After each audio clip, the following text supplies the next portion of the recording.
The film begins with 18-year-old Elliot celebrating her birthday out on a motorboat with her best friends, Ruthie and Ro. We learn that by the end of summer, Elliot will leave this small town to the big city for university.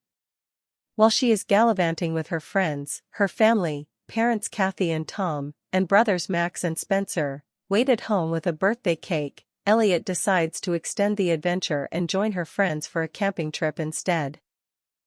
The trio brings along shrooms courtesy of Ro's cousin and brews them into tea to make them easier to consume.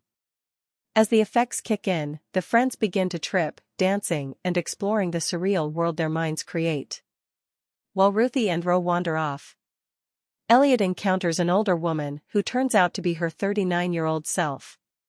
Older Elliot proves her identity by pointing out specific details only she would know, like a childhood scar and a quirk about their anatomy. Shocked but fascinated, young Elliot listens as her older self shares advice, specifically about spending more time with her mom and her siblings.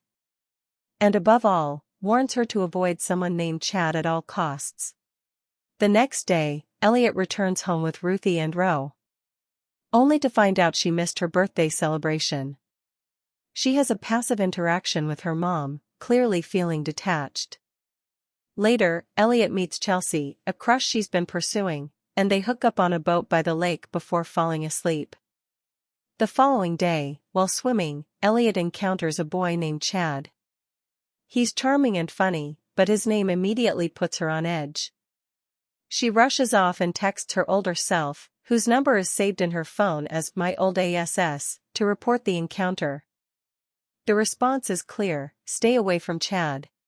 Despite the warnings, Elliot keeps running into Chad, who works in the family farm for the summer.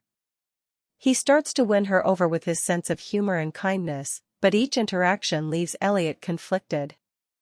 Meanwhile, her older self becomes increasingly cryptic during their brief calls, warning her against falling for Chad but refusing to reveal why. In the midst of this, Elliot starts spending more quality time with her brothers. She plays golf with Max and shares a quiet movie night with Spencer, forming bonds she hadn't focused on before. Things take a turn when Chad shows up at breakfast with her family, having charmed them as much as he's charmed Elliot. She tries to avoid him by golfing with Max, but Chad tags along. During the outing, Max accidentally reveals that their parents are planning to sell the family farm. Though Elliot had no intention of taking over, the news stirs deep emotions. Later, Elliot vents her feelings to Chad, who offers comfort and a new perspective on the situation. As they share a moment under a bridge, their connection deepens, leading to a kiss.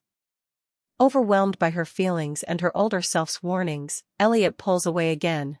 Determined to understand her future, Elliot returns to Ro for more shrooms, hoping to reconnect with her older self. During another intense trip, she imagines surreal scenarios, including herself performing as Justin Bieber and presenting Chad with a flower. Before leaving for the summer, Elliot has a heartfelt moment with her mom, Kathy, by the lake.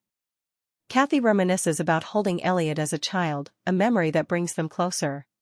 Elliot eventually confronts her feelings and admits to her friends that she might be bisexual, instead of just being gay, after realizing her feelings for both Chelsea and Chad. Despite the warnings, she decides to follow her heart and pursue a relationship with Chad. Elliot and Chad go out on a boat ride, having fun and enjoying each other's company. When the weather turns, they seek cover and end up having an intimate time. Next day, Chad and Elliot is walking back to her house. Older Elliot physically appears before her younger self, revealing that she had to use drugs to manifest in person. Young Elliot confesses her love for Chad, and older Elliot finally admits the real reason for her warnings. Chad dies young, and the grief is devastating. Faced with this knowledge, young Elliot makes the bold decision to love Chad anyway, choosing to embrace the time they have together rather than avoid the pain of loss. Chad returns and meets older Elliot, whom young Elliot introduces as her uncle. Sensing older Elliot's sadness, Chad gives her a hug, a bittersweet moment that reconnects her with the love she once knew. In the final scenes, Elliot and Chad cement their relationship, and Elliot speaks one last time with her older self. Older Elliot encourages her to live life fully, love without fear, and, as a small but caring piece of advice, to take care of herself, wearing her retainer and moisturizing regularly. The film concludes with Elliot taking a peaceful ride on the lake, ready to embrace her future, no matter what it holds.